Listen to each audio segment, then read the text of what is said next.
Operation success patient death Tagore సినిమాలో వినడానికి ఇది ఒక డైలాగ్ మాత్రమే కావచ్చు, కానీ నిజ జీవితంలో ఒక కుటుంబానికి తీరని శోకాన్ని మిగిల్చిన పచ్చి నిజం ఇది. దేవుడిలా ప్రాణాలు కాపాడవలసిన డాక్టర్లే కాసల కోసం కక్కుర్తి పడితే ఎలా ఉంటుంది? కర్నూలు నగరంలో జరిగిన ఈ ఘటనే ప్రత్యక్ష సాక్ష్యంగా మారింది.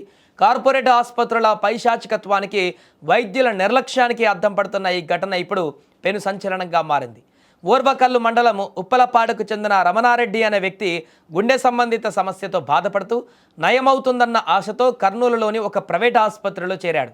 లక్షలు ఖర్చైనా పర్వాలేదు, మనిషి బతికితే చాలనుకున్నారు ఆ కుటుంబ సభ్యులు. వైద్యులు కూడా అతనికి ఆపరేషన్ చేశారు.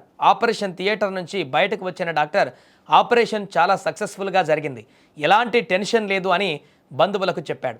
ఆ మాట విని ఊపిరి పీల్చుకున్న ఆ కుటుంబ సభ్యులకి సరిగ్గా 5 నిమిషాల్లోనే పిడుగులాంటి వార్త చెప్పారు.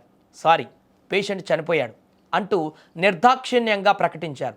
కేవలం 5 నిమిషాలలో ఏం జరిగింది? ఆపరేషన్ సక్సెస్ అయినప్పుడు మనిషి ఎలా చనిపోయాడు?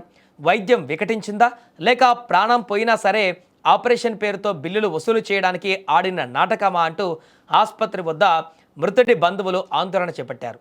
ఇదే ప్రశ్నను బంధువులు నిలదీస్తే కనీసం మృతదేహాన్ని చూసేందుకు కూడా ఆసుపత్రి వర్గాలు అనుమతించడం లేదు. డాక్టర్ల నిర్లక్ష్యం వల్లే రమణారెడ్డి ప్రాణాలు కోల్పోయాడని బంధువులు కన్నీరు మున్నీరవుతున్నారు.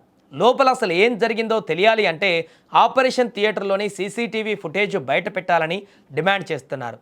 తమ తప్పు ఎక్కడ బయటపడుతుందో అని భయపడిన ఆసుపత్రి యాజమాన్యం ఏకంగా మెయిన్ గేట్లు, తలుపులు మూసేసి బంధువులను లోపలికి అనుమతించడం లేదు.